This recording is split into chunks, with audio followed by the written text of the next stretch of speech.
Cook makes wheelchair-bound child laugh, without knowing his rich father was watching. Emily Parker was wiping her hands on her apron when she heard something that made her stop mid-step in the kitchen. A child's laughter echoed through the silent mansion, breaking months of sadness that seemed to have settled permanently in that house.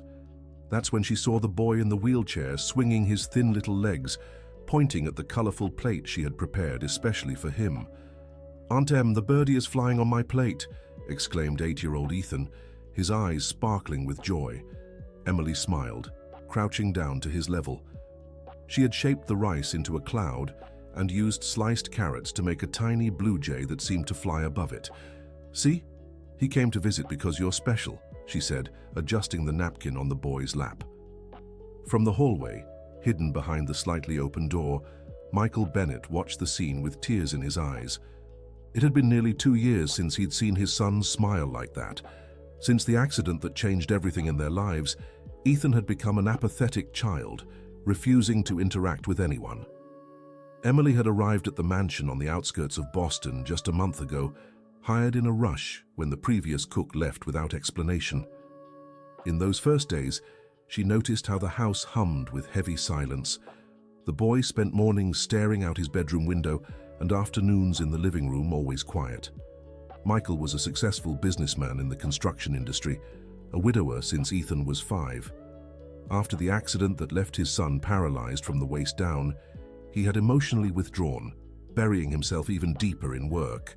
He spent fortunes on renowned physical therapists and doctors, but nothing seemed to work. Ethan refused to cooperate with any treatment. The new cook tried talking to the boy in those early days, but he remained silent, looking down whenever she approached.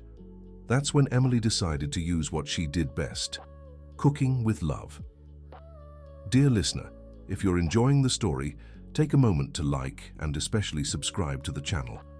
It helps us a lot as we're just starting out. Now, continuing. That Monday morning, she prepared Ethan's breakfast in the shape of a smiling face. 2 banana slices for eyes, a sliced strawberry for the nose, and a small curve of grape jelly for the mouth. The boy stared at the plate for a few seconds, but didn't touch the food. "He won't eat," said Margaret, the 62-year-old housekeeper who had worked there for 15 years. "We've tried everything. The doctor says it's a phase, that it'll pass." Emily didn't give up. At lunch, she created a garden on the plate, broccoli shaped like trees, mashed potatoes as grass, and cherry tomatoes scattered like flowers. Ethan poked at the food a little, but still ate very little. It was during the 3rd week that she noticed something important. Ethan loved watching the birds that landed in the backyard. He'd spend hours at the window, following the flight of blue jays and cardinals. It was the only thing that seemed to spark any interest in him.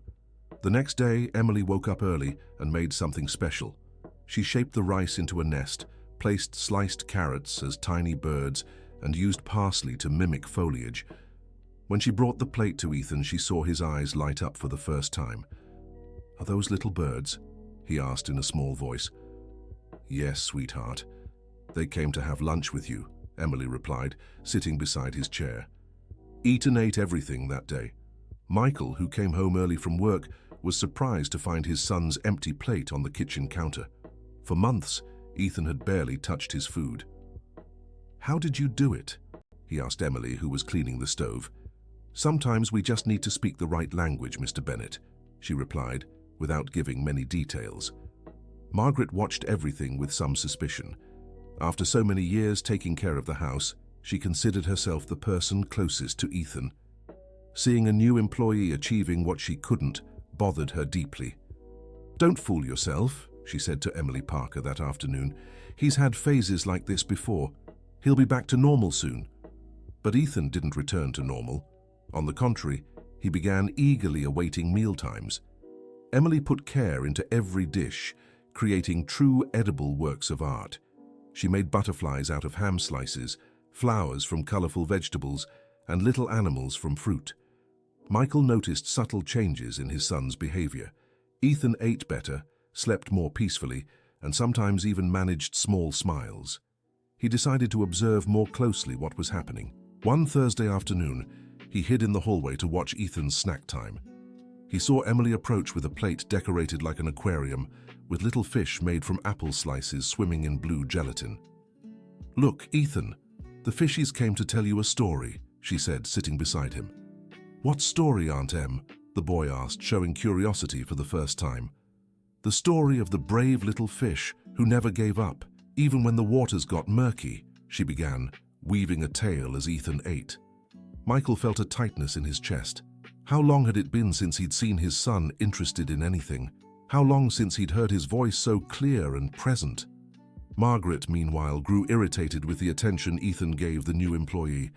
She had always been the family's trusted person, the one who took care of everything in the house. Now she felt replaced. "Mr. Bennett," she said one evening, "I think Emily is making Ethan dependent on her. That can't be healthy." "What do you mean, Margaret?" "He only wants to eat when she's around. This morning when she went to the market, he refused to have breakfast. That's not normal." Michael considered the housekeeper's words. Was it really healthy for Ethan to form such a bond with an employee? What if she decided to leave? What if it was just a passing interest? Emily, however, didn't know about the doubts her presence was causing. She simply followed her maternal instinct, treating Ethan with the affection she felt he needed. She came from a humble family in upstate New York, the eldest of 5 siblings, and had always cared for children. Her life wasn't easy. She lived alone in a small apartment in downtown Boston and supported her mother, Mrs. Rose, who had health problems. The job at the Bennett mansion was a financial blessing, but she had genuinely grown attached to Ethan. One Friday, Ethan surprised everyone. When Emily brought lunch, he said, "Aunt Em, can you eat with me today?" It was the first time in 2 years he'd asked for company during a meal. Emily glanced at Margaret, who watched from the kitchen doorway with a closed expression. "Of course, sweetheart, I'll get my plate." They ate together, Ethan talking about the birds he'd seen that morning, and Emily listening carefully to every word. It was a simple moment, but full of warmth. Michael arrived just then and witnessed the scene through the half-open door. Seeing his son chatting animatedly, gesturing with his small hands, and laughing at Emily's stories brought an emotion he hadn't felt in a long time. That night, he called Emily for a talk. "I wanted to thank you for what you're doing for Ethan," he said in his office. "I don't know how, but you've achieved something the best specialists couldn't." "Mr. Bennett, I just treat him like a normal child. I think sometimes we forget that, regardless of physical limitations, they're still children with dreams and imagination," replied Emily. "You're right. I distanced myself from him after the accident. I thought it would be better to let the professionals handle it." "No professional can replace a father's love, sir."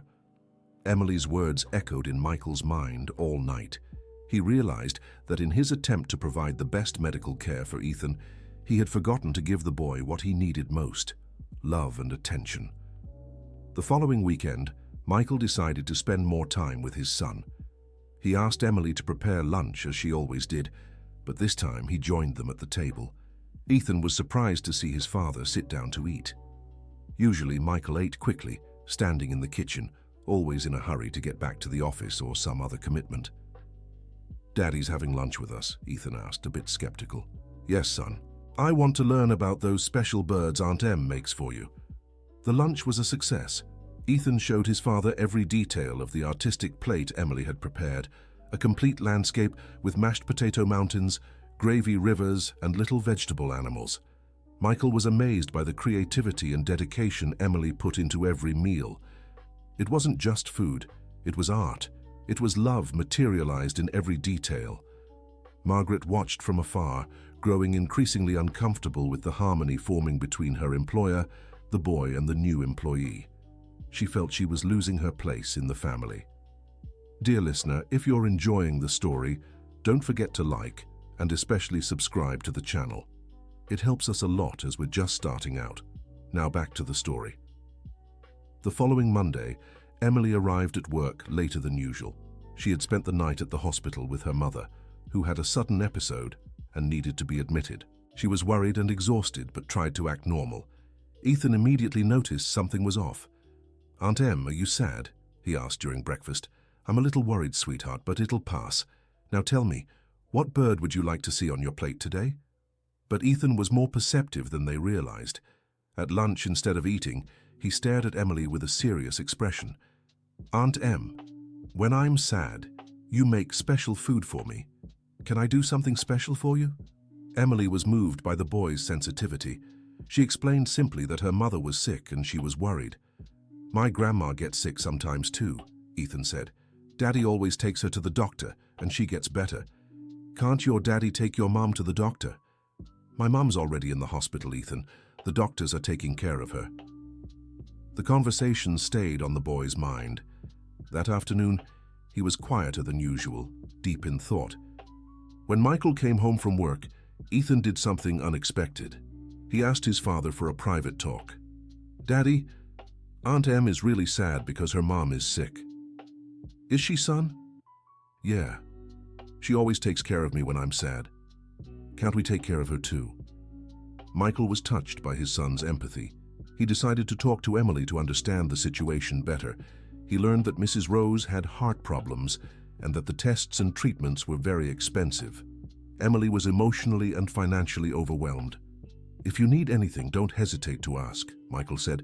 "Thank you, Mr. Bennett, but I'll figure it out." In truth, Emily was desperate. Her salary wasn't enough to cover all her mother's medical expenses.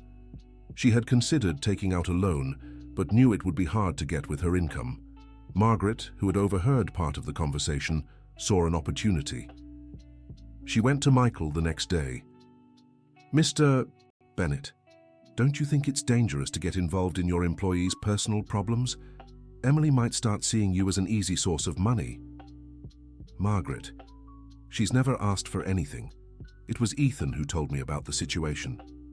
"That's exactly what worries me. She's using the boy to get to you. She might have been planning this from the start." Margaret's words planted a seed of doubt in Michael's mind. Was Emily being genuine? Did all that dedication to Ethan have ulterior motives? Over the following days, Michael watched Emily with new eyes. He noticed she never mentioned her personal struggles and remained fully devoted to Ethan. His doubts began to fade. Ethan, meanwhile, kept improving. He started showing interest in activities beyond meals. He asked to help Emily in the kitchen, mixing ingredients and learning about food. "Aunt Em, why do you make the food so pretty?" he asked one afternoon. "Because you deserve beautiful things, Ethan. You're special. But I don't walk like other kids. So what? Birds fly, fish swim, worms crawl. Everyone has their own special way of moving through the world." Ethan absorbed those words. For the first time, someone had explained his condition in a way that didn't make him feel inferior or broken. Michael, watching from the shadows again, realized Emily had a natural gift for talking to children. She didn't treat Ethan with pity or condescension, but with respect and affection. One Thursday, Ethan asked a question that surprised everyone. "Aunt Em, do you think I could learn to cook too?" "Of course. You can be my special helper, even in a wheelchair." "Ethan, your wheelchair is just a different way of moving. Your hands work perfectly, and it's with our hands that we cook." Michael felt a mix of pride and remorse. Pride seeing his son gain confidence, and remorse for not knowing how to talk to him like that. The next day, Emily organized an adapted cooking lesson. She placed all the ingredients at Ethan's height and taught him to make decorative little sandwiches. Ethan was radiant. For the first time in 2 years, he felt useful and capable of creating something beautiful. "Daddy, look what I made!" he shouted when Michael arrived. It was a small sandwich decorated like a happy face, simple but made with great care and love. "It's beautiful, son. Can I try it?" Ethan nodded eagerly. Michael ate the whole sandwich, praising every detail. Seeing his son proud of his creation was one of the most special moments he'd experienced in years. Margaret watched everything with growing irritation. She felt she was being replaced in the family's affections. She decided to take drastic action. The following week, when Emily was at the hospital visiting her mother, Margaret approached Michael. "Mr. Bennett, I need to tell you something important about Emily." "What is it, Margaret?" "I found out she's been telling people you're in love with her. She's spreading rumors that she'll marry the boss to secure her future." Michael was shocked. This was completely contrary to the respectful behavior Emily had always shown. "Are you sure about this?" I heard her talking to the neighbor yesterday. She said you were interested in her and that it was only a matter of time before she won your heart. In truth, Margaret was lying. She'd never heard Emily say anything like that, but she was desperate to keep her place in the household. Michael was torn. On one hand, he knew Emily's character. On the other, Margaret had worked for the family for 15 years and had never lied before. He decided to keep his distance from Emily and observe her behavior. In the following days, he was more formal with her, avoiding personal conversations. Emily noticed the change but didn't understand the reason. She continued dedicating herself to Ethan, who fortunately didn't pick up on the tension between the adults. One Saturday afternoon, Ethan was playing in the living room when he overheard a conversation between Margaret and a friend in the kitchen. "That Emily thinks she's clever," Margaret said, "but I know people like her. She just wants to get ahead in life at others' expense." Ethan was confused. The Aunt Em he knew was kind and genuine. Why was Margaret speaking badly about her? He decided to tell Emily what he'd heard. When she arrived on Monday, he recounted the conversation. Emily was hurt. She had always respected Margaret and didn't understand why the housekeeper was stirring up trouble. That evening, she decided to speak directly with Michael. "Mr. Bennet, may I talk to you?" "Of course, Emily. I've noticed you've been more distant with me. Did I do something wrong?" Michael hesitated. He wasn't sure if he should confront her directly about Margaret's accusations. "No, you didn't do anything wrong. Maybe I've just been more tired lately." Emily didn't fully believe the explanation, but chose not to press further. She kept focusing on Ethan, who was her priority. Dear listener, if you're enjoying the story, please take a moment to like and especially subscribe to the channel. It helps us a lot as we're just starting out. Now, continuing. The situation reached a breaking point on a Wednesday afternoon. Mrs. Rose's condition worsened, and Emily had to leave work in a hurry to go to the hospital. Ethan didn't understand why she had left so suddenly. He grew distressed and refused to eat the dinner Margaret had prepared. "Where's Aunt Em?" he kept asking. "She had to take care of some personal matters," Michael replied. "Will she be back tomorrow?" "I don't know, son," Ethan cried that night. Michael was torn between concern for his son and doubts about Emily's true intentions. The next day, Emily didn't show up. She was at the hospital, keeping watch over her mother's delicate condition. She called to let them know but only spoke to Margaret, who took the message coldly. Ethan went on a sort of strike. He refused to eat anything not prepared by Emily. Michael tried to talk to him, but the boy just repeated, "I want Aunt Em. Where is Aunt Em?" Michael realized Ethan had regressed to his previous state. The joy Emily had brought into the boy's life was real and irreplaceable. On the third day of her absence, he decided to go look for Emily himself. Margaret tried to dissuade him. "Mr. Bennet, that's an invasion of privacy. If she wanted us to know about her problems, she would have told us. Ethan isn't doing well. I need to understand what's happening." Michael went to the hospital and found Emily in the hallway, visibly exhausted. She had spent 3 sleepless nights by her mother's side. "Emily, how's your mother?" She was surprised to see him there. "Mr. Bennet, how did you know I was here?" "Ethan isn't doing well. He hasn't eaten in 3 days. I'm worried." Emily was distraught. She explained that her mother had complications and she couldn't leave her side. "I understand your situation," Michael said, "but I need you to tell me something honestly. Is it true you've been saying I'm romantically interested in you?" Emily was shocked by the question. "What? I never said that. Who told you such a lie?" Her reaction, surprise and indignation, seemed too genuine to be an act. Michael began to realize he'd been manipulated. "Margaret told me she overheard you talking to the neighbor. Mr. Bennet, I respect you deeply as my employer and Ethan's father. I would never say something like that. Besides, I don't even talk to neighbors about my personal life." Michael realized he had made a mistake. The honesty in Emily's eyes was undeniable. "I'm sorry, Emily. I think I let myself be swayed by wrong information." "Did Margaret really say that?" "She did, and like a fool, I believed her." Emily was hurt, but not at Michael. She understood he was trying to protect the family. Her pain was directed at Margaret, who had created an unnecessary situation. "How is Mrs. Rose?" Michael asked, changing the subject. "Stable, but she needs surgery. It's an expensive and complicated procedure." And financially? I'm trying to get a loan, but it's hard. Michael made an impulsive decision. I'll pay for the surgery. Mr. Bennett, I can't accept that. It's not charity, Emily. It's recognition for what you've done for Ethan. My son has become a child again because of you, Emily cried. Not just from financial relief, but from the unexpected generosity. How can I thank you? By going back to taking care of Ethan. He needs you. Emily arranged for her mother's care with a private nurse, whom Michael also offered to pay for, and returned to work the next day. Ethan welcomed her with joy. He hugged her tightly and apologized for being upset. I wasn't mad at you, sweetheart. I understand you were worried. Is Aunt Em leaving again? No, Ethan. I'm staying here to take care of you. Michael watched the reunion with satisfaction, but now he needed to resolve the issue with Margaret. That afternoon he called her for a serious talk. Margaret, I need you to explain why you made up that story about Emily. Margaret was flustered. She hadn't expected to be confronted directly. I thought I heard... You lied to me, Margaret. After 15 years of work, you lied shamelessly. Margaret realized she'd been caught. She decided to be honest. I was jealous, Mr. Bennett. I've always been the one who took care of this house, who knew all the family's problems. Suddenly this woman appears and in just a few weeks achieves what I couldn't in 2 years.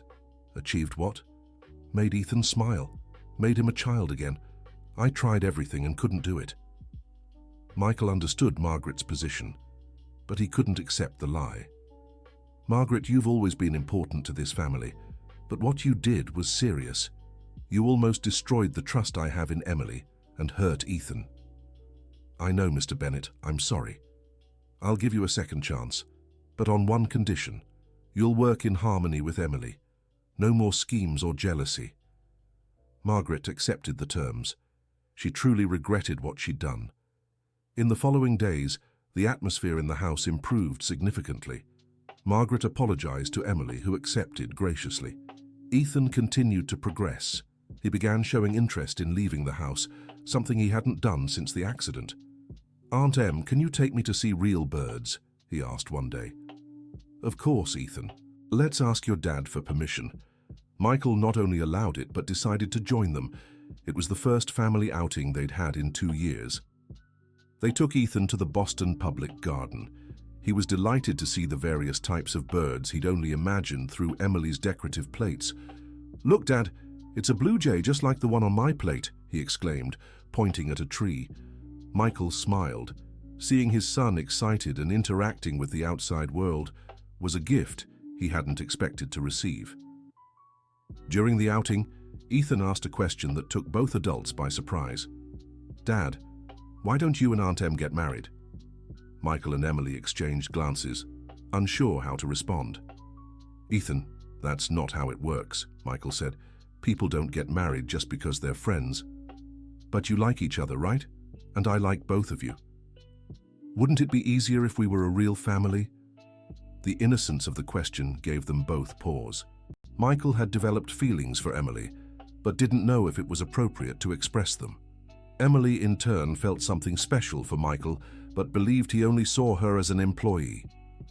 Families come together in many different ways, Ethan, said Emily. What matters is that people love and care for each other. Like we do? Exactly like we do. That answer satisfied Ethan for the moment, but it planted an idea in his creative mind. Back at home, Ethan devised a plan. If the adults didn't have the courage to talk about their feelings, he would help them. Over the week, he began making small, strategic comments. To his father, he'd say Emily was the nicest person in the world. To Emily, he'd mention how much his father had changed since she arrived. You know, Aunt Em, Dad smiles a lot more now. Before, he was just sad and always working. Really? Yeah. And he says really nice things about you when you're not around. Emily wasn't sure how to interpret these comments. Was Ethan just being a child, or was there more to it? Michael, in turn, also received little messages. Dad, Aunt Em said you're the best father in the world. She said that? Yeah, and that she's lucky to work for such a special family. These small exchanges began creating a different atmosphere between Michael and Emily. They started seeing each other in a new light, noticing details that had once gone unnoticed. Michael noticed how caring Emily was, not just with Ethan, but with everyone in the house. How she always asked about his day and showed genuine interest in his well-being. Emily saw how Michael had become a more present and attentive father, how he made an effort to be part of his son's life, and how much he valued her work. One Friday evening, Michael gathered his courage and invited Emily to dinner in the city. "It's to celebrate your mother's recovery," he said, trying to make it sound casual. "What a nice idea, but what about Ethan?" "Margaret can look after him. She's been wanting to prove she can handle kids too." Emily accepted the invitation. It was the first time in months she'd go out for something other than work or the hospital. The dinner was surprisingly pleasant. They talked about their lives, their dreams, and their experiences. Michael learned that Emily had studied education before dedicating herself to cooking. Emily discovered that Michael had built his company from scratch, coming from a humble background. "I never imagined you came from simple beginnings too," said Emily. "Why?" "You always seemed so refined. Money changes some things, but the essence stays the same. That's why I recognize true value when I see it." "What are you talking about?" "You, Emily. You brought light back into our home." It was the first time Michael had opened up like that. Emily was moved by his honesty. "Your son is special, Michael. It was easy to grow attached to him." "And to me? Was it easy to grow attached to me too?" The direct question caught Emily off guard. She blushed and looked away. "Michael, I'm sorry if I was too forward, but I need you to know you've become very important to me. Not just as an employee." "To me too," she whispered. It was a moment of mutual revelation. Both acknowledged there was something more than a professional relationship between them. They drove home in silence, but it was a comfortable silence, full of possibilities. Ethan was waiting up for them, curious about how dinner had gone. "Was it nice? Did you talk a lot?" he asked with obvious interest. "It was very nice, son," Michael replied. "And did you like the food, Aunt Em?" "I did, Ethan, but nothing compares to your culinary creations." Ethan smiled, satisfied. His plan was working. In the following days, Michael and Emily maintained their usual routines, but there was a new awareness between them. Small touches during conversations, lingering glances and special smiles that didn't go unnoticed by Ethan. One afternoon, while helping Emily in the kitchen, Ethan made an astute observation. "Aunt Em, are you and Dad dating?" Emily nearly dropped the bowl she was holding. "Ethan, why would you ask that?" "Because you keep looking at each other like the characters in the soap opera Margaret watches." Emily laughed at the comparison. "No, Ethan, your father and I are friends." "But you could date, right? There's nothing wrong with that." "Ethan, these things are complicated." "Why? You like each other, I like both of you. Grandma Rose likes you. What's the problem?"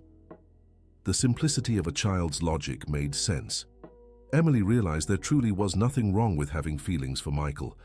That evening, Ethan put his plan into action. During dinner, he announced, "Dad, Aunt Em, I have a proposal for you." "What proposal, son?" asked Michael, intrigued. "How about we have a family picnic this weekend, all together like a real family?" Michael and Emily exchanged glances. "Ethan, we're not exactly a family," Michael said carefully. "Why not? We love each other, take care of each other, live in the same house. What else do you need to be a family?" Once again, Ethan's straightforward logic disarmed the adults. "All right, son, we'll have the picnic," Michael agreed. On Saturday, they prepared a special afternoon in the mansion's garden. Emily made decorated sandwiches, Michael organized games adapted for Ethan, and they spent hours laughing and playing together. At one point, Ethan casually wandered off to play alone, leaving Michael and Emily by themselves. "He's very clever," Michael remarked. "Too clever. I think he's been planning to bring us together for weeks." "And it's working," Michael said, moving closer to her. "Michael, Emily, I can't pretend you're just an employee anymore. You've become essential in my life. And you in mine. But what if it doesn't work out? What if I lose my job and Ethan? Ethan would be the first to support our happiness. And as for your job, you'll never lose it. Even if our personal relationship doesn't work, you'll always be welcome here." Michael took her hands in his. "Emily Parker, will you go out with me?" "Yes, Michael Bennett." They kissed for the first time there in the garden, while Ethan watched from behind a tree, smiling in satisfaction at the success of his plan. Margaret, who was watching from the kitchen window, also smiled. She realized she had been fighting against something inevitable and beautiful. From that day on, the household dynamic changed completely. Michael, Emily, and Ethan became a true family, united by love and perseverance. Ethan continued to progress in every way. He started regular physical therapy, motivated by his desire to help even more in the kitchen. His self-esteem grew, and he developed interests beyond birds. Emily and Michael married 6 months later in a simple but moving ceremony. Ethan was the proud ring bearer, thrilled to finally have a mother again. Mrs. Rose fully recovered from her surgery and moved into the mansion, adding even more love to the family that had formed in such a special way. Margaret stayed in the house, now as Ethan's adoptive grandmother. She learned that love doesn't diminish when shared, it multiplies. Years later, Ethan grew into a confident and talented young man. He never regained the ability to walk, but that didn't stop him from achieving his dreams. He became a chef, specializing in artistic cuisine, inspired by the first lessons Emily had taught him. Michael discovered that true wealth wasn't in his business, but in the family he had built. Emily found her purpose not just in cooking, but in nourishing hearts and souls. And it all began with a child's crystal-clear laughter, breaking months of silence and paving the way for a love neither of them expected to find. The mansion that once echoed with sadness now buzzed with laughter, lively conversations, and the aroma of special dishes that fed far more than the body. They nourished the soul of a family that learned true love can blossom in the most unexpected moments and in the simplest ways. The end. Now tell us what you thought of this heartwarming story. Do you believe love can arise from the simplest situations? Share your thoughts in the comments, and don't forget to subscribe to the channel for more touching stories.